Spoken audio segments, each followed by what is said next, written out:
जो कल टॉपिक पढ़ा था वो कूलम्ब्स लॉ पढ़ा था। और कूलम्ब्स लॉ मैंने आपको समझाया था क्या काम आता है, क्या पर्पस था उसका।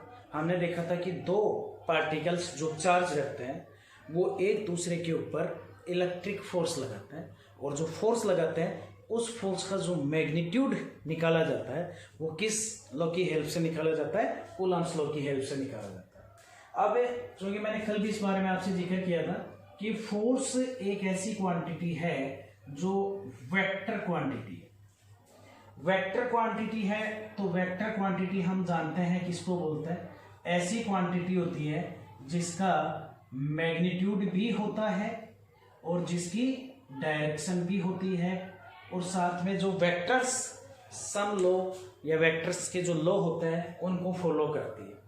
तो फोर्स कैसी क्वांटिटी है, वेक्टर। और वेक्टर क्वांटिटी में कल अपन ने फोर्स का मैग्नीट्यूड निकालना सीख लिया था, बट हमें पता है फोर्स की डायरेक्शन भी होनी चाहिए। तो आज हमारा क्वेश्चन यह आता है कि कूलम्ब्स लॉ से जो हम फोर्स की वैल्यू निकाल रहे हैं, इलेक्ट्रिक फोर्स की मैग्नीट्यूड निकाल रहे हैं, वो किस डायरेक्शन में होगा, कल ये क्लियर नहीं हुआ था। तो आज हमें डायरेक्शन भी पता करनी पड़ेगी।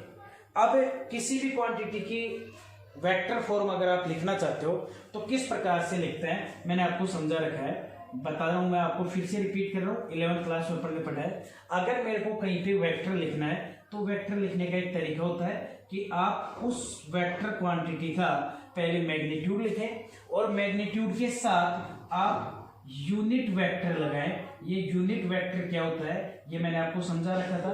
एक ऐसा वेक्टर होता है यूनिट वेक्टर बेटा जिसका मैग्नीट्यूड 1 होता है, जिसका मैग्नीट्यूड कितना होता है 1। इसलिए मैग्नीट्यूड के साथ जब हम इसे मल्टीप्लाई में यूनिट वेक्टर लिख रहे हैं तो इस यूनिट वेक्टर का मैग्नीट्यूड कितना होता है 1, तो इस क्वांटिटी के टोटल मैग्नीट्यूड में कोई फर्क नहीं पड़ता, क्योंकि 1 से मल्टीप्लाई होकर क्वांटिटी उतनी रह जाएगी, इसलिए अपन यूनिट वेक्टर लगाते हैं। मैग्नीट्यूड के साथ क्या होता है बेटा, इसकी डायरेक्शन होती है। डायरेक्शन कुछ भी जो भी है वो हो सकती है, एक्स एक्सिस भी, वाई एक्सिस भी, जेड एक्सिस भी, या कोई भी आपकी एक्सिस, किसी भी तरफ से वो डायरेक्शन अपन ले सकते हैं। एज विद डिस्टेंस अपन ले सकते हैं, सॉरी विद डिस्प्लेसमेंट अपन ले सकते हैं, जो भी अपन जैसी स्थिति उसके अनुसार डायरेक्शन ले लेते हैं। तो यूनिट वेक्टर का फायदा क्या होता है, यूनिट वेक्टर का मैग्नीट्यूड 1 होता है, तो इसको साथ में मल्टीप्लाई में लगाने पर मैग्नीट्यूड चेंज नहीं होता, बट इसमें मैग्नीट्यूड 1 के साथ डायरेक्शन होती है, तो हमें क्वांटिटी की डायरेक्शन पता चल जाती है। इस तरीके से हम उसका वेक्टर फॉर्म लिखते हैं। तो कल हमने इलेक्ट्रिक फोर्स निकाला था और फोर्स का मैग्नीट्यूड अपन ने लिख लिया था कूलम्ब्स लॉ से।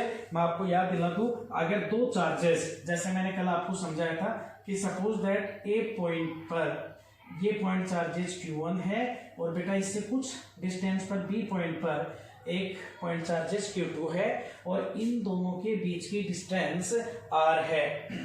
तो इन दोनों चार्जों के बीच में लगने वाला force Coulomb's constant 1/4 pi epsilon not. मैं याद दिला दूं एप्सिलॉन नॉट कब, जब दो चार्जों के बीच में वैक्यूम हो, फ्री स्पेस हो, तो Q1 × Q2 अपॉन R²। अगर मीडियम हो तो एप्सिलॉन लिखते हैं। ये मैग्नीट्यूड अपन ने कल निकाला। क्या इस मैग्नीट्यूड से हमें पता लग रहा है डायरेक्शन का है, नहीं पता लग रहा।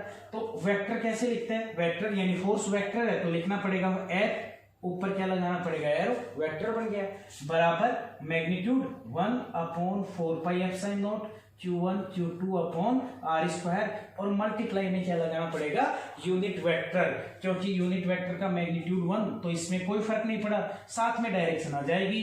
क्वेश्चन ये आता है हम ये यूनिट वेक्टर यहाँ क्या लगाए, ये हमें अभी नहीं पता, तो इसको हमें सीखना पड़ेगा। मैं फिर से बता रहा हूं, यूनिट वेक्टर का मैग्नीट्यूड 1 होता है, तो जो ये मैग्नीट्यूड लिखा है इसमें कोई फर्क नहीं पड़ेगा, साथ में डायरेक्शन होती है, तो डायरेक्शन हमें मिल जाएगी, और डायरेक्शन साथ लिखते ही क्वांटिटी वेक्टर फॉर्म में हो जाती है। फोर्स वेक्टर क्वांटिटी है, इसलिए इसकी डायरेक्शन के साथ फॉर्म लिखना जरूरी है। हम उसी फॉर्म को कूलम्ब्स लॉ का कौन सा रिलेशन बोलेंगे, वेक्टर रिप्रेजेंटेशन बोलेंगे, ये हमें ध्यान रखना है। यूनिट वेक्टर रिप्रेजेंट करने के लिए मैंने आपको बता रखा है, आप जो भी सिंबल लिखते हो, सपोज दैट एक्स एक्सिस की डायरेक्शन में लिखना है तो हम आई लिखते हैं और आई के ऊपर कैप लगाते हैं। ये जो कैप है ये अपने आप में यूनिट वेक्टर को रिप्रेजेंट करती है। इसका मतलब है उस वेक्टर का मैग्नीट्यूड 1 है और जो भी डायरेक्शन आपको दे रखी है वो डायरेक्शन है। तो इस तरीके से बेटा अपन इसको लिख सकते हैं। अब हम बात करते हैं कि इसे कैसे निकालेंगे, तो उसके लिए देखिए मैंने अभी आपको समझाया। हम क्या करेंगे, यहाँ पे जो ये फोर्स है जो अपन ने कल निकाला था, इलेक्ट्रिक फोर्स, जो एक वेक्टर क्वांटिटी है, उसका मैग्नीट्यूड अपन कल निकाल चुके थे। ये बेटा मैग्नीट्यूड है। अब हमें उसकी डायरेक्शन पता करनी है। तो डायरेक्शन यानी वेक्टर फॉर्म लिखनी है। तो वेक्टर फॉर्म के लिए हम देखो क्या करना है, आप समझेंगे। यहां से मैंने वेक्टर फॉर्म के लिए क्या किया, वेक्टर फॉर्म में देखो मैं क्या कह रहा हूं, आप इसको देखिए। यहां एक पॉइंट चार्जेस है ए पॉइंट पर, और चार्ज कौन सा है Q1, और इससे कुछ डिस्टेंस पर बी पॉइंट पर दूसरा पॉइंट चार्जेस है, उसका मैग्नीट्यूड कितना है Q2। अब क्वेश्चन समझे, आप जानते हैं यहाँ पे बेटा वेक्टर लिखने का तरीका क्या होता है। मैंने क्या कहा, इन दोनों के बीच में फोर्स लग रहा है, वो जो फोर्स लग रहा है वो इन दोनों के बीच की जो डिस्टेंस है वो कितनी है r, और हमें पता है जो दोनों के बीच की मिनिमम डिस्टेंस होती है दो पॉइंटों के बीच की, वो डिस्प्लेसमेंट है। और डिस्प्लेसमेंट कैसी क्वांटिटी है, वेक्टर क्वांटिटी है। तो हम इसका भी वेक्टर फॉर्म लिख सकते हैं डिस्प्लेसमेंट का। अब वेक्टर फॉर्म लिखने के लिए हमें ये जो मैं यहाँ लिख रहा हूं वो आप ध्यान से समझेंगे। वेक्टर फॉर्म लिखने के लिए हमें ये लिखना जरूरी है कि ए से बी की तरफ की डिस्टेंस ले रहे हो या बी से ए की तरफ की डिस्टेंस ले रहे हो। मैं फिर बता रहा हूं, मेरा वर्ड मैं डिस्टेंस बोल रहा हूं, ये हम इसको डिस्प्लेसमेंट की फॉर्म में ले रहे हैं। हम डिस्टेंस नहीं कह सकते, बट ये निकल जाता है डिस्टेंस, इसलिए बता रहा हूं आपको कि ए से बी के बीच का डिस्प्लेसमेंट, क्योंकि वेक्टर फॉर्म में ले रहा हूं तो वेक्टर फॉर्म में मैं इसको डिस्प्लेसमेंट बोलूंगा। तो आप जानते हो डिस्प्लेसमेंट अगर ए से बी की तरफ जाऊंगा तो अलग होगा, बी से ए की तरफ आऊंगा तो अलग होगा। मैग्नीट्यूड चाहे सेम हो बट डायरेक्शन बदल गई, इसलिए मैं बोल रहा हूं डिस्प्लेसमेंट अलग होगा, क्योंकि वेक्टर क्वांटिटी में या तो मैग्नीट्यूड बदल जाए या डायरेक्शन बदल जाए या दोनों अलग अलग हो तो हम उनको इक्वल नहीं बोलते, अलग अलग वेक्टर्स मान के चलते हैं। तो वही बात यहाँ लागू हो रही है। अब इसको लिखने का कोई है कि ऐसा नहीं है कि ये एक तरीका है, ये लिख दिया गया है कि आपको ऐसे ही लिखना है। ये आप जैसे जैसे अलग अलग बुक पढ़ोगे, अलग अलग जो लेखक है, राइटर्स हैं, उनके बारे में आप पढ़ोगे, अलग अलग किताबों में आप पढ़ोगे, तो इनको लिखने के तरीके भी अलग अलग है। मैं आपको एक सिंपल सा तरीका समझा रहा हूँ, आप उसको समझे। हमने देखा ए पर कौन सा चार्ज है, हमने देखा ए पर जो चार्ज है वो Q1 है। हम कहाँ खड़े हैं, हम यहाँ खड़े हैं, ए पर खड़े हैं। ए पर खड़े हैं मतलब आप कहाँ खड़े हो, आप 1 पर खड़े हो। किसकी तरफ आप देख रहे हो, 2 की तरफ आप देख रहे हो। या ये मानो यहां आप खड़े हो, यहां से कहां जाना है आपको, 2 पर जाना है। तो इन दोनों के बीच का डिस्प्लेसमेंट अगर मैं वेक्टर फॉर्म में लिखूं तो कैसे लिखूं, तो मैं फिर समझा रहा हूं। आप ए पर खड़े हो, आप ये ध्यान करो, लिखने का तरीका समझो। आप कहां खड़े हो, आप ए पर खड़े हो यानी 1 पर खड़े हो। किधर देख रहे हो आप, 2 की तरफ देख रहे हो। जिसकी तरफ देख रहे हैं, जिसकी तरफ जाना है, वो हम यहां पहले लिखेंगे R2। अंडरस्टैंड। अब आप कहां खड़े थे, 1, और इसके ऊपर हम साइन सिंबल लगा देंगे एरो का। तो ये ए से बी के बीच का डिस्प्लेसमेंट हो गया। कब, जब आप ए पर खड़े हो और बी की तरफ देख रहे हो, या आप ए से किधर जा रहे हो, बी की तरफ जा रहे हो। इसी दूरी को, इसी डिस्टेंस को अगर मैं डिस्प्लेस फॉर्म में लिखता, कब, जब मैं बी पर खड़ा होता। कहां खड़ा होता, बी पर यानी 2 पर। तो और किधर देखता, 1 की तरफ। तो इसी को देखो, अब तो मैं इस डायरेक्शन में है, यो ले रहा हूं तो R21 ले रहा हूं। अगर इसी में, जैसे मैं फिर से समझा रहा हूं, ये ए पॉइंट है और इससे वही R डिस्टेंस पर बी पॉइंट है, या Q1 चार्ज है या Q2 है। इसको मेरे को डिस्प्लेसमेंट फॉर्म में लिखना है। मैं खड़ा कहां हूं, बी पर। बी का मतलब कहां, 2 पर। किधर देख रहा हूं, 1 की तरफ। तो मैं पहले लिखता 1 की तरफ देख रहा हूं। कहां खड़ा होके, 2। तो इसी को मैं क्या लिख देता, R12। जब मैं बी से ए की तरफ आता या बी पर खड़ा रहकर ए की तरफ देखता, तो ये उतना ही मैग्नीट्यूड, बट क्या लिखा जाएगा, R12 वेक्टर। ये भी उतना ही मैग्नीट्यूड, पर क्या लिखा जाएगा, R21 वेक्टर। आप इनको उल्टा करके भी यूज कर सकते हैं। मैंने कहा ना, अलग अलग राइटर्स अलग अलग यूज करते हैं। हमने एक सिंपल फॉर्म बना लिया, जहां हम खड़े हैं, जिसकी तरफ हम देख रहे हैं, जिसकी तरफ देख रहे हैं वो पहला लिखा जाएगा, और जहां हम खड़े हैं वो बाद में लिखा जाएगा। जैसे मैंने लिखा R21। अगर मैं ए पर खड़ा हूं, अगर मैं बी पर खड़ा हूं, तो मैं क्या लिखूंगा, R12। ये दोनों के बीच का डिस्प्लेसमेंट आ गया। अब according to Coulomb's law, according to Coulomb's law अपन ने पढ़ा है force, electric force between A and B, A और बी के बीच में, या between Q1 and Q2, Q1 और Q2 के बीच का फोर्स मेरे को निकालना है। अब आप ये मानकर चलें कि ये भी पॉजिटिव चार्ज है और ये भी पॉजिटिव चार्ज है, तो दोनों के बीच में क्या होगा, रिपल्सन। ये उसको उधर धकेलेगा, ये इसको इधर धकेलेगा। तो फोर्स की एक बात बताओ मेरे को, क्या फोर्स Q1 ही लगा रहा है? क्या फोर्स Q1 ही लगा रहा है? नहीं लगा रहा ना भाई। एक मान लो आप ऐसे समझो, दो लड़कों की लड़ाई हुई, एक कमजोर है एक ताकतवर है। ये ताकतवर इसके झापट देता है, तो क्या ये खड़ा खड़ा ही झापट खाया जाएगा? कमजोर भी चाहे वापस मारे एक पर फोर्स तो लगाएगा ना। तो वही बात यहाँ हो रही है कि Q1 Q2 पर फोर्स लगाएगा, Q2 भी किस पर फोर्स लगाएगा, Q1 पर फोर्स लगाएगा। और वो दोनों फोर्स हमें यहाँ कैलकुलेट करने हैं वेक्टर फॉर्म में। तो वेक्टर फॉर्म में पहले मैंने देखो क्या बताया आपको कि मैं फोर्स निकाल रहा हूँ Q1 और Q2 के बीच में, दोनों पॉजिटिव पॉजिटिव है, तो ऐड क्या करेंगे, रिपेल। तो अगर आप इसका इस पर निकालोगे तो डायरेक्शन ये आएगी, अगर आप इसका इस पर निकालोगे तो डायरेक्शन ये आएगी। अब आप बोलोगे साहब आपने डायरेक्शन यही क्यों शो की? सर आपने डायरेक्शन ये नहीं बताई कि यहाँ A है, यहाँ B है, यहाँ Q1 है, यहाँ Q2 है, ये मिलाने वाली लाइन है, R डिस्टेंस है। Q1 अगर Q2 पर फोर्स निकालता है तो ये डायरेक्शन में क्यों लगाए? वो तो ये डायरेक्शन में भी लगा सकता है, क्योंकि वेक्टर की डायरेक्शन तो कोई सी भी हो सकती है, वो तो अपन बाद में रिप्रेजेंट करेंगे। तो आपने यही क्यों कहा?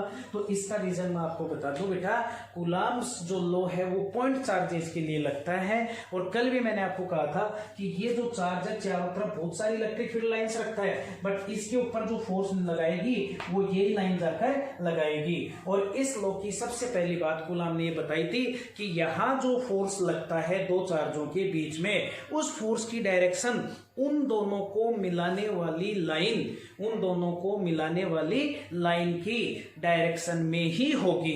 यानी इन दोनों को मिलाने वाली लाइन ये है, तो इन दोनों के बीच में जो फोर्स होगा उसकी डायरेक्शन, उस फोर्स की डायरेक्शन इस लाइन की डायरेक्शन में ही होगी, इस लाइन पर ही होगी। वो चाहे फिर इधर हो या फिर इधर हो।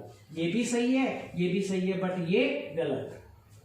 तो मैंने क्या समझाया कि दो चार्जों को आप किसी डिस्टेंस पर रखते हो तो उनके बीच में लगने वाला फोर्स उनको मिलाने वाली लाइन की डायरेक्शन में ही होगी। वो चाहे इस तरफ जाए और चाहे इस तरफ जाए, ऊपर या नीचे नहीं हो सकता।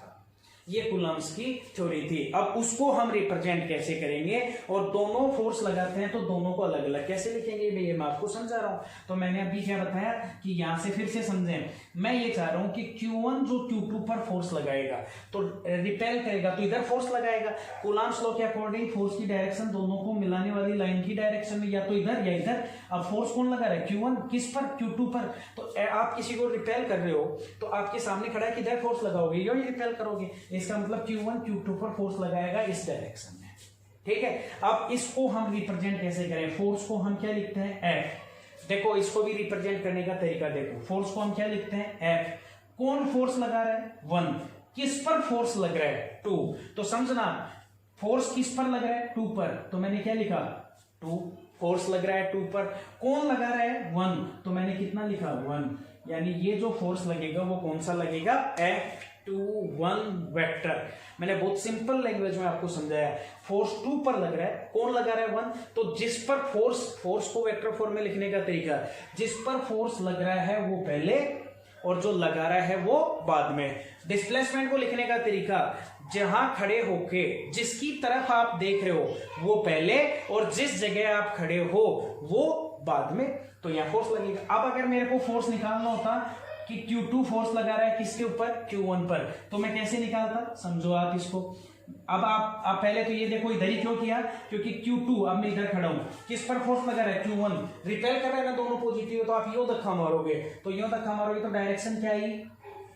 मिलाने वाली लाइन की डायरेक्शन में, या तो इधर या इधर। तो अगर Q2 Q1 पर लगाए तो कौन सा लेंगे? हम इधर से यो रिपेल करेंगे तो ये वाली डायरेक्शन आएगी, ये आ गई। इस फोर्स को लिखेंगे कैसे? इस फोर्स को हम लिखेंगे F। सबसे पहले किस पर फोर्स लग रहा है? 1 पर। कौन लगा रहा है? 2।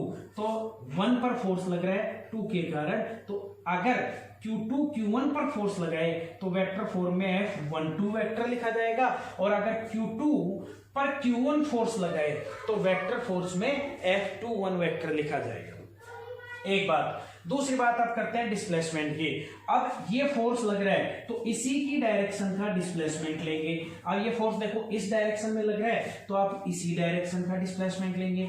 ये वाला फोर्स इस डायरेक्शन में लग रहा है तो क्या आप ये डिस्प्लेसमेंट लेंगे? नहीं लेंगे, क्योंकि ये तो इस डायरेक्शन का है, तभी तो आपने R21 लिखा है। तो आप Q2 और Q1 के बीच का जो डिस्प्लेसमेंट लेंगे वो इसी की डायरेक्शन की तरफ का लेंगे, और इसकी डायरेक्शन की तरफ का डिस्प्लेसमेंट मैंने यहां शो कर रखा है। देखो Q2 से Q1, तो इधर फोर्स कौन सा लग रहा था? F12। तो 12 के साथ डिस्प्लेसमेंट वेक्टर भी R12 और F21 के साथ डिस्प्लेसमेंट वेक्टर भी R21 वेक्टर हो गए। समझ में आई है मेरी बात? अब हम इसे लिखते हैं। मैंने अभी आपको तरीका बताया था। कैसे लिखोगे बेटा?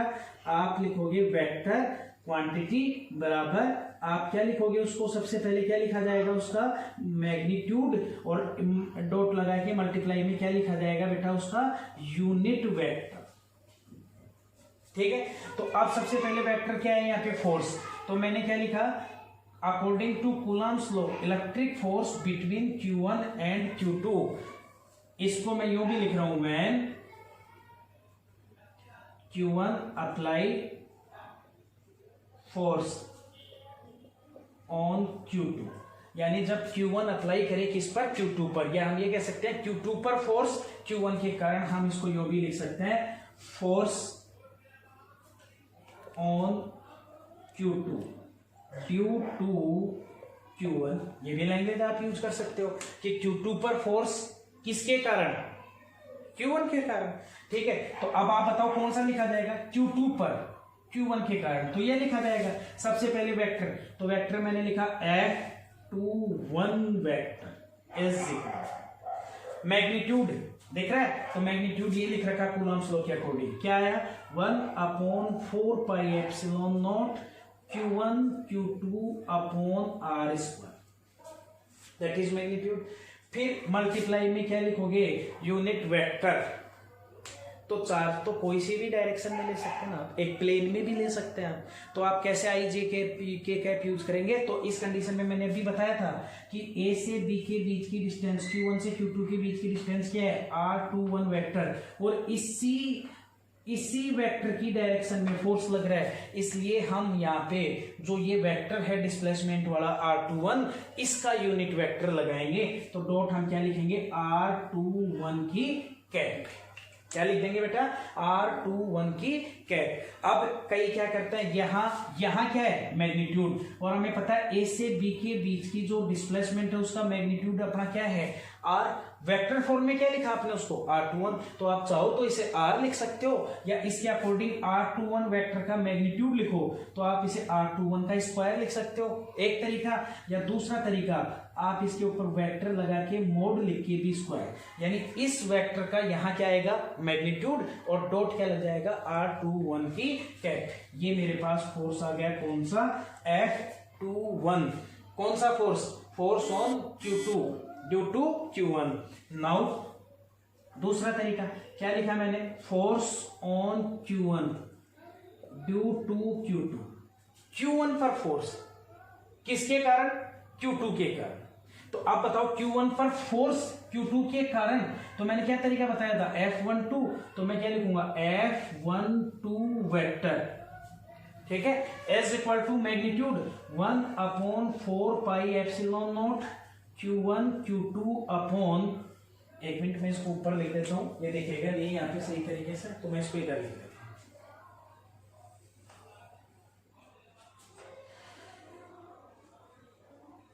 तो वेक्टर फॉर्म में देखो मैं क्या लिख रहा हूं यहाँ पे? Force on Q1 due to Q2। क्या लिखा जाएगा बताओ? Q1 पर निकाल रहे हो तो 1 पहले, किसके कारण? 2, तो F12। फिर क्या लिखते हैं? मैग्नीट्यूड लिखते हैं, तो मैग्नीट्यूड 1/4 पाई एप्सिलॉन नॉट, ये रहा Q1 Q2 upon R² dot unit vector. अब बताओ इस फोर्स की डायरेक्शन में, ये तो डिस्प्लेसमेंट इधर है, इसकी डायरेक्शन में कौन सा डिस्प्लेसमेंट था, यहां समझो F12 इधर था ना, तो इसकी डायरेक्शन में डिस्प्लेसमेंट क्या था, R12 वेक्टर। और मैंने क्या बताया, यहाँ डायरेक्शन किससे शो करेंगे, जो डिस्प्लेसमेंट है उसके कारण, कूलम्ब्स ने बताया था ये। तो यहाँ पे क्या लिखेंगे आप, R12 की कैप, और यहाँ भी मैं क्या लिख सकता हूँ, R12 का स्क्वायर, या फिर एरो लगा के मोड कर लो। मोड का मतलब केवल मैग्नीट्यूड लेना है, ये अपनी 11th में पढ़ चुके। तो ये मेरे पास फोर्स है, that is equation number first और that is equation number second. अब दोनों से आप एक चीज देखो बेटा, यहाँ पे F21 में भी मैग्नीट्यूड और F12 में भी मैग्नीट्यूड। आप इस पे मत जाना कि यहाँ सर R12 है, यहाँ R21 है, मैंने बताया डिस्टेंस वही A से B के बीच की है, केवल डायरेक्शन के कारण 21 और R1 लिखना पड़ा है। तो डायरेक्शन के कारण डायरेक्शन बदली, मैग्नीट्यूड क्या है, सेम है। इसका मतलब मैं कह सकता हूं from equation first and second से कि F12 और F21 दोनों का मोड इक्वल है, यानी दोनों का जो फोर्स है उसका मैग्नीट्यूड इक्वल, दोनों फोर्स का मैग्नीट्यूड इक्वल है। बट डायरेक्शन देखो, डायरेक्शन में हमें पता है, हम ये बात जानते हैं कि R21 जो आपका कैप है और R12 जो कैप है वो मैग्नीट्यूड में तो इक्वल है, बट डायरेक्शन में बिल्कुल अपोजिट है। अपोजिट वेक्टर शो करने के लिए आप एक के आगे साइन किसका लगा सकते हो, नेगेटिव का। इसका मतलब अगर आप इस फोर्स को डायरेक्शन के साथ पॉजिटिव ले रहे हो तो वेक्टर फॉर्म में ये कैसा आ जाएगा, निगेटिव, यानी दोनों फोर्सों का मैग्नीट्यूड सेम है बट दोनों की डायरेक्शन अपोजिट है। तो अगर मैं वेक्टर फॉर्म में लिखूं तो ये लिखूंगा F12 वेक्टर बराबर माइनस F21 वेक्टर, यानी इनका मैग्नीट्यूड इक्वल है बट इनकी डायरेक्शन अपोजिट है, यानी अपोजिट वेक्टर की तरह यहाँ काम कर रहे हैं। ये हमें किससे पता लगा, यहाँ पे वेक्टर क्वांटिटी से। ये जो वेक्टर प्रोसीजर मैंने आपको समझाया बहुत ही सिंपल फॉर्म में था।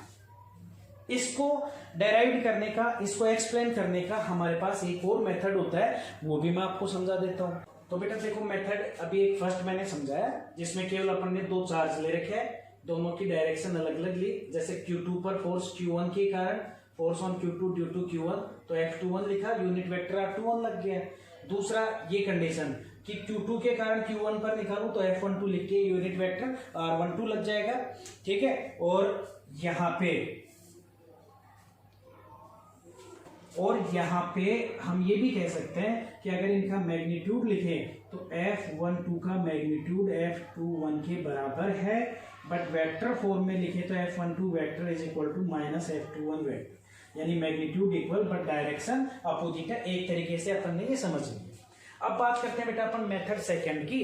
अंतर कुछ भी नहीं है, दोनों ही तरीके सेम है, दोनों एक ही चीज निकाल कर देंगे, रिजल्ट भी एक ही है, बट तरीका क्या है कि आपको ये दे दिया गया कि दोनों चार्ज हैं, वो भी एक रेफरेंस फ्रेम में दे दिए गए और उनका पोजीशन दे दिया गया कि Q1 यहाँ पोजीशन, Q1 की ये पोजीशन है और Q2 की ये पोजीशन है।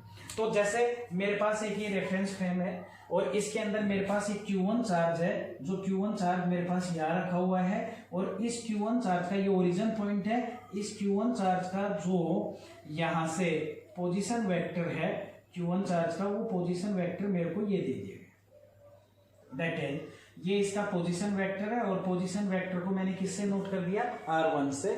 और दूसरा ये दिखा दिया गया कि यहाँ से कुछ डिस्टेंस पर ये पॉइंट चार्ज Q1 था, ये पॉइंट चार्ज Q2 है और ये उसका पोजीशन वेक्टर है R2। एक फ्रेम में दो चार्ज हैं Q1 और Q2, Q1 का पोजीशन वेक्टर R1 वेक्टर है और Q2 का पोजीशन वेक्टर R2 वेक्टर है।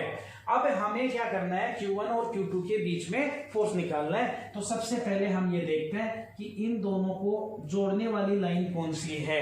क्यों, क्योंकि कूलॉम ने क्या बताया था कि जो फोर्स लगेगा उसकी डायरेक्शन दोनों को जो जोड़ने वाली लाइन है उसी की डायरेक्शन में होगी। उसमें आप इसके अकॉर्डिंग ले लो, जिसका फोर्स निकालना है उसके अकॉर्डिंग आप डायरेक्शन ले लो। जैसे सपोज दैट मेरे को फोर्स निकालना है, मैं यहां भी क्या लिख रहा हूं, force on Q2, force on Q2 due to Q1, force on Q2 due to Q1, यानी कि मेरे को फोर्स निकालना है किस पर, Q2 पर। किसके कारण, Q1 के कारण। तो मैंने क्या तरीका समझाया था, बताओ मेरे को अब आप। Q1 के कारण फोर्स किसके ऊपर, Q2, जिस पर फोर्स है Q1 इस पर फोर्स लगाएगा, Q1 इस पर, तो किस तरफ उसको धकेलेगा, यो धक्का मारेगा, यानी फोर्स की डायरेक्शन ये आ गई। ठीक है, फोर्स को किससे रिप्रेजेंट करते हैं, F से। वेक्टर फॉर्म में क्या लिखोगे, किस पर फोर्स, 2 पर, तो 2 पहले, किसके कारण 1, तो F21।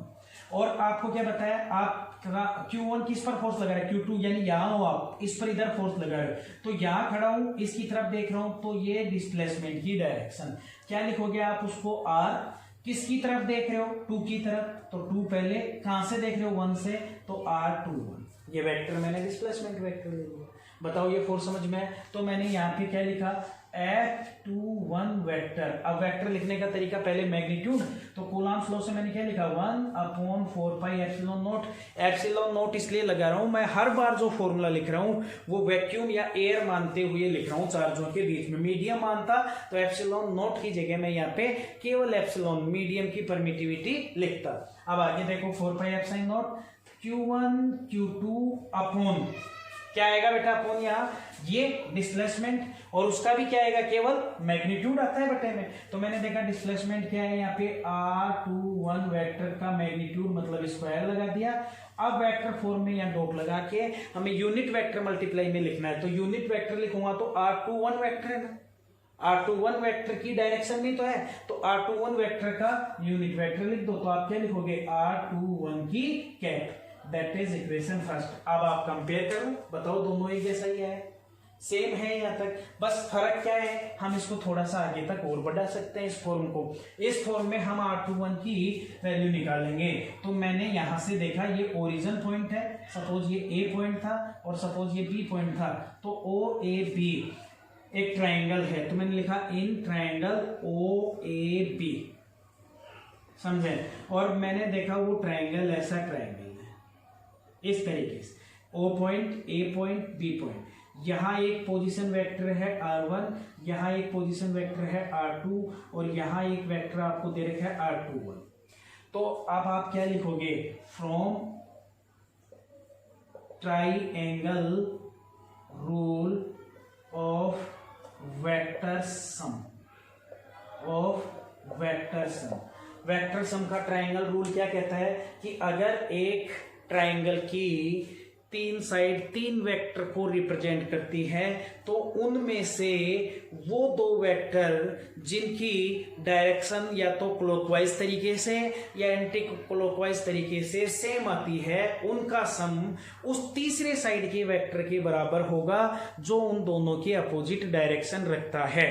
तो हमने क्या देखा, यहाँ पे हम यहाँ से देख रहे हैं R1 की डायरेक्शन, ये देखो बेटा यो घूमा, यहाँ से R1, फिर दूसरा आगे घूम रहा है यो, बताओ कौन सी डायरेक्शन हो गई, क्लॉकवाइज। अब क्लॉकवाइज आगे चलते तो डायरेक्शन आनी चाहिए थी यो, जबकि ये डायरेक्शन जा रही है अपोजिट। इसका मतलब R1 और R21, तो R1 vector plus R21 vector, इन दोनों की डायरेक्शन सेम है क्लॉकवाइज तरीके से, तो इन दोनों का सम तीसरे के बराबर होगा।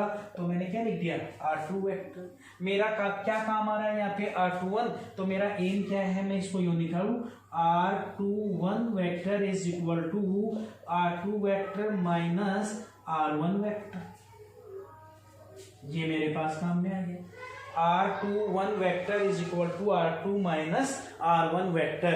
इसी को मैं वहां यूज कर सकता हूं, तो इसी फॉर्मूले को मैं क्या लिखूंगा, F21 vector is equal to 1/4 pi epsilon not Q1 Q2 upon R21 का हमारा, तो mod R2 vector minus R1 vector का स्क्वायर डॉट R21 का कैप काम में आ रहा है, तो हम इसे क्या लिखेंगे, R2 माइनस R1 जो हमारे पास आ रहा है, R2 माइनस R1 जो आ रहा है, हम इसका क्या लिखेंगे, यहाँ पे कैप लगा देंगे, यानी ये जो वेक्टर हमारे पास आ रहा है R21, इसकी जगह लिखोगे R2 माइनस R1 का कैप। R2 माइनस R1, अब एक बात समझे, R2 माइनस R1 करूंगा तो माइनस करने के बाद में जो रिजल्ट आएगा वो तो सिंगल एक ही तो एम्पलीट्यूड होगा, सॉरी एक ही तो मैग्नीट्यूड होगा, तो उसी का यूनिट वेक्टर लेना है। वो यूनिट वेक्टर है तो कितना आएगा, 1। डायरेक्शन R2 माइनस R1 की जो आएगी वो अपने को लेनी है, तो R2 माइनस R1 की डायरेक्शन किसकी डायरेक्शन, R21, तो वही अपने पास डायरेक्शन आ गई। मैं इस तरीके से लिख सकता हूं। अब अगर मेरे को ये फोर्स निकालना होता दूसरे तरीके से, और दूसरा किधर निकालना होता बेटा, मेरे को यहाँ पे Q2 द्वारा फोर्स किस पर, Q1 पर। तो इस पर फोर्स निकालते तो सबसे पहले हम क्या लिखते, F12 वेक्टर, 12 वेक्टर लिखते तो हमें ये जो एम्पलीट्यूड आया ये वाला, इसके लिए भी अपोजिट साइड में क्या लिखना पड़ता, R12 वेक्टर। समझाया था मैंने। तो यहाँ क्या आ जाता बताओ, F12 वेक्टर, इस जगह क्या था, F12 वेक्टर। समझे आप, मैं समझा रहा हूं। इस जगह पर क्या आता, F12 vector is equal to 1/4 pi epsilon not Q1 Q2 upon R12 का मोड डॉट R12 की कैप, ये आ जाता। अब उस कंडीशन में देखो, ये डायरेक्शन R1 है, ये डायरेक्शन R2 है, बट ये बदल जाती, इस तरफ चल जाता, और इसको आप क्या कह देते, R12। अब आप क्या कहते, देखो यहाँ पे दोबारा से पूरा समझो। आप क्या कहते हैं, यहाँ से ये दोनों एंटी क्लॉकवाइज सेम है, यानी यहां से चले यो, यहां से गए यो, और ये डायरेक्शन मिलती है अपोजिट। तो इसको फिर किस फॉर्म में लिखा जाता है, देखो बेटा ये दोनों सेम है ना, तो R2 vector is equal to R12 vector is equal, sorry R2 vector plus R12 vector is equal to क्या बच जाता बेटा, R1 वेक्टर। इसको मैं क्या लिखा देता, R12 vector is equal to R1 vector minus R2 vector, यानी R12 लिखोगे तो R1 माइनस R2 वेक्टर, और R21 लिखोगे तो R2 vector minus R1 vector. तो अब इसको मैं इस फॉर्म में लिखूं तो क्या लिखता, 1/4 pi epsilon not Q1 Q2 upon R12 की जगह R1 vector minus R2 vector के मोड का square dot R1 minus R2 जो आपका आ रहा है, चाहे तो आप यो लगा दो चाहे एक ब्रैकेट लगा दो, क्योंकि दोनों का जो रिजल्ट आया R1 माइनस R2 वेक्टर का, उसका यूनिट वेक्टर हमें यहाँ लिखना है। तो ये फोर्स का फॉर्मूला आ गया F12 का। ये मेरा दूसरा मेथड था। देखो ये कब था, एक सिंपल फॉर्मेट में हमें केवल ये कहते दो चार्जों की बीच में जो इलेक्ट्रिक फोर्स है उसकी वेक्टर फॉर्म निकालो, कहते कि उनका लैंग्वेज बदल दे कि दो चार्ज हैं और उनका भी आपको पोजीशन वेक्टर दे दे, तो पोजीशन वेक्टर देने के बाद हम इस तरीके से करेंगे। अब ये तो बेटा क्लियर नहीं है कि केवल मैं ये कह दूं दोनों के बीच में पोजीशन वेक्टर निकाल, सॉरी दो चार्जों के बीच में इलेक्ट्रिक फोर्स की वेक्टर फॉर्म निकालो, केवल इतना कह दिया जाए तो मैं कौन सी करूं, आप जो भी करेंगे वो सही है। ऐसा नहीं है कि आप ये करोगे तो नंबर कम मिलेंगे, ये करोगे तो नंबर ज्यादा मिलेंगे, नहीं, नंबर आपको इक्वल ही मिलेंगे, बट अगर पोजीशन वेक्टर दे दे तो फिर आपको यही करना है। एक नंबर का क्वेश्चन आ जाए कि कूलम्ब्स जो लॉ है उसकी वेक्टर फॉर्म लिखें, तो आप ये लिख दें, ये फॉर्मूला लिख दें, आप ये वाला फॉर्मूला लिख दें, या फिर आप ये वाला फॉर्मूला लिख दें। चार फॉर्मूले मैंने लिखे, चारों में से कोई सा भी अगर आपने एक फॉर्मूला भी लिख दिया तो आपको पूरा 1 नंबर मिल जाएगा, क्योंकि 1 नंबर के क्वेश्चन में हमें डायरेक्ट स्टेटमेंट लिखना पड़ता है। तो आप इन चारों में से कोई सा फॉर्मूला लिखोगे आपको पूरा 1 मार्क्स मिल जाएगा। मेरी बात समझ में आई, बहुत इजी तरीका है, ये हम वेक्टर फॉर्म से समझ रहे हैं। साथ में ये चीज भी ध्यान रखेंगे कि दोनों फोर्स का मैग्नीट्यूड इक्वल होता है और डायरेक्शन अपोजिट होता है जब दोनों चार्जों के बीच में हम इलेक्ट्रिक फोर्स निकालते हैं। तो ये कूलम्ब्स लॉ के अकॉर्डिंग क्या था, यहाँ पे इसका वेक्टर रिप्रेजेंटेशन था। पोजीशन वेक्टर आपको दे रखा था तो मैंने ये फॉर्मूले लिखे। अब इन फॉर्मूला में क्या प्रॉब्लम आती है कि हमने जो यहाँ यूनिट वेक्टर लिखा उसमें हम गलतियां कर देते हैं, हम दोनों के ऊपर लगा दिए। कई बच्चे सोचते हैं कैसे लिखे, तो इसका एक सिंपल सा तरीका और होता है। हमें ये पता था कि इससे पहले वाला फॉर्मूला ये था R21 की cap upon R21 mode square, यहाँ भी तो ये फॉर्मूला लिखा था, और फिर अपन ने जो ये वैल्यू लिखी वो अभी मैंने समझाया था, ट्रायंगल रूल से लिखी थी। तो बेटा आप एक बात बताओ, यूनिट वेक्टर बराबर क्या होता है, वेक्टर अपॉन वेक्टर का मैग्नीट्यूड। तो R21 का unit vector R21 vector upon R21 का मोड। तो यहाँ पे देखो क्या है, R21 का क्या है, कैप, तो बराबर क्या लिख सकते हो आप, R21 वेक्टर अपॉन R21 का मोड। अब देखो मोड का स्क्वायर पहले से था, मोड 1 आ गया, तो यहाँ बेटा कितना हो गया, क्यूब, और साथ में क्या आ गया, यूनिट वेक्टर। तो इसी को मैं ऐसे भी लिख सकता हूं, देखो R21 की क्या कैप, और R21 आपने यहाँ क्या लिखा है, R2 माइनस R1 वेक्टर, और R12 का आपने क्या लिखा है, R1 vector minus R2 vector. तो यहाँ देखो क्या आ रहा है, R21 की क्यूब डॉट R21 वेक्टर। तो अब आप समझो यहाँ पे, तो यहाँ R2 माइनस क्या है, R1 का क्या लिखा है, स्क्वायर। तो क्योंकि मैंने यहाँ यूनिट वेक्टर लिख रखे हैं, अगर मैं यूनिट वेक्टर हटा के वेक्टर लिखता हूँ, इसको मैं यो लिखता हूँ R2 cap minus R2 vector minus R1 vector. तो फिर मैं यहाँ स्क्वायर नहीं रख सकता क्योंकि ये तो वेक्टर हो गया और वेक्टर का जरूरी नहीं है मैग्नीट्यूड 1 हो। पहले मैं क्या लिख रहा था, यूनिट वेक्टर, तो यूनिट वेक्टर का मैग्नीट्यूड कितना होता है 1, इसलिए मैं लिख सकता था यहाँ पे केवल स्क्वायर और यहाँ यूनिट वेक्टर जैसे नीचे लिख रखा है। बट अगर मैं यहाँ पे ये लिखता हूं तो हमें पता है यहाँ वेक्टर आएगा तो क्यूब आएगी, या कैप आएगा तो यहाँ स्क्वायर आएगा। कैसे आया, क्योंकि कैप को जब मैं उठाऊंगा तो वेक्टर बटे वेक्टर का मैग्नीट्यूड अभी लिखा था, नीचे स्क्वायर में मैग्नीट्यूड है, एक इसके बटे में मैग्नीट्यूड और आएगा तो क्यूब बन गया।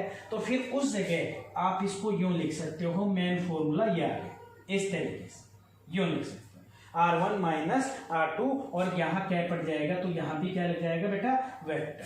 तो मेन फॉर्मूला ये आगे 4, 1 2 3 और 4। एक नंबर के क्वेश्चन में वेक्टर रिप्रेजेंटेशन में आप कोई सा भी लिख सकते हैं। फिर से मैं कह रहा हूँ क्यूब लिखोगे तो वेक्टर, कैप लिखते हो तो नीचे मोड का स्क्वायर, यहाँ पे आप क्यूब लिख रहे हो तो मैंने यहाँ वेक्टर फॉर्म ले ली, अगर मैं यहाँ कैप लगाता हूँ तो यहाँ पे क्या रह जाएगा बेटा स्क्वायर रह जाएगा। इसके साथ कूलम्ब्स लॉ आपका कंप्लीट हुआ ये। अब इससे जुड़ी कुछ बातें और मैं आपको बता दूं। सबसे मेन बात ध्यान रखो, कूलम्ब्स लॉ केवल पॉइंट चार्ज के लिए था और वो भी ऐसे पॉइंट चार्ज के लिए जो केवल रेस्ट में होते हैं। अगर ये पॉइंट चार्ज मोशन करने लग जाएं तो आप इनके बीच का फोर्स केवल कूलम्ब्स लॉ से नहीं निकाल सकते। कारण बेटा, तो इसका कारण ध्यान रखिएगा, ये मैं आपको बहुत इंपॉर्टेंट बात बता रहा हूं, क्योंकि अगर चार्ज मोशन करने लग गया तो मोशन करता हुआ चार्ज इलेक्ट्रिक फील्ड के साथ साथ मैग्नेटिक फील्ड को भी जनरेट करता है, और मैग्नेटिक फील्ड को जनरेट करेगा तो उसमें इलेक्ट्रिक फोर्स के साथ साथ मैग्नेटिक फोर्स भी ऐड होगा। इसलिए मैग्नेटिक फोर्स कूलम्ब्स लॉ से नहीं निकाले जाएगा। तो इसीलिए मैं कह रहा हूं कूलम्ब्स लॉ केवल कब लगेगा, जब पॉइंट चार्ज हो, और वो भी कैसे हो, रेस्ट में हो। मोशन में होंगे तो आप उसको कैलकुलेट नहीं कर सकते। दूसरी बात, दो चार्जों के बीच में मिनिमम डिस्टेंस कितनी रहे जहां आप कूलम्ब फोर्स निकाल सकते हो या कूलम्ब्स लॉ अप्लाई कर सकते हो। तो ध्यान रखें, जब तक चार्जों के बीच की डिस्टेंस 10⁻⁻15 मीटर के ऑर्डर से ज्यादा रहेगी तब तक ही आप कूलम्ब्स लॉ लगा सकते हो। 10⁻⁻15 मीटर ऑर्डर की रहती है तो आप नहीं लगा सकते कूलम्ब्स लॉ। क्यों? क्योंकि अंडर 10⁻⁻15 मीटर ऑर्डर जो डिस्टेंस आ जाती है वो न्यूक्लियस के अंदर आ जाती है और वहां पे न्यूक्लियर फोर्स भी अप्लाई हो जाता है। इसका मतलब चार्जों के बीच की डिस्टेंस 10⁻⁻15 मीटर ऑर्डर से ज्यादा होनी चाहिए। चार्ज रेस्ट में होने चाहिए और चार्ज पॉइंट चार्ज होने चाहिए। उसी कंडीशन में हम कूलम्ब्स लॉ लगा सकते हैं। ये मेरी बातें ध्यान रखिएगा। फिर से मैं बता रहा हूं, पॉइंट चार्ज होने चाहिए, रेस्ट में होने चाहिए। क्वेश्चन बनता है मोशन में कूलम्ब्स लॉ क्यों नहीं लग सकता चार्ज की में, क्योंकि मोशन करता हुआ चार्ज मैग्नेटिक फील्ड जनरेट करता है तो वहां मैग्नेटिक फोर्स भी होगा, इसलिए वहां कूलम्ब्स लॉ से ही केवल उनके बीच का फोर्स नहीं निकाला जा सकता। दूसरा क्वेश्चन बनता है, क्या हम न्यूक्लियस के अंदर प्रोटॉन के बीच में फोर्स कूलम्ब्स लॉ से निकाल सकते हैं? तो आंसर है नहीं, क्योंकि वहां उन चार्जों के बीच में कूलम्ब्स फोर्स के अलावा भी न्यूक्लियर फोर्स काम करता है। यानी ये फोर्स जो वैलिड है वो 10⁻⁻15 मीटर की ऑर्डर से ज्यादा डिस्टेंस पर वैलिड है। ये हम ध्यान रखेंगे बेटा। सबसे इंपॉर्टेंट बात, जो ये कूलम्ब्स जो लॉ आपने लगाया, हम इसको इनवर्स स्क्वायर लॉ भी बोलते हैं, क्योंकि बेटा इसमें जो डिस्टेंस है उसका स्क्वायर हो रहा है और उसके इनवर्सली प्रोपोर्शनल हो रहा है। इस टाइप से आपका ये कूलम्ब्स लॉ है बेटा। कल हम इसमें चार्जों के सिस्टम के कारण किसी एक पॉइंट चार्ज पर लगने वाले फोर्स को कैलकुलेट करेंगे। धन्यवाद।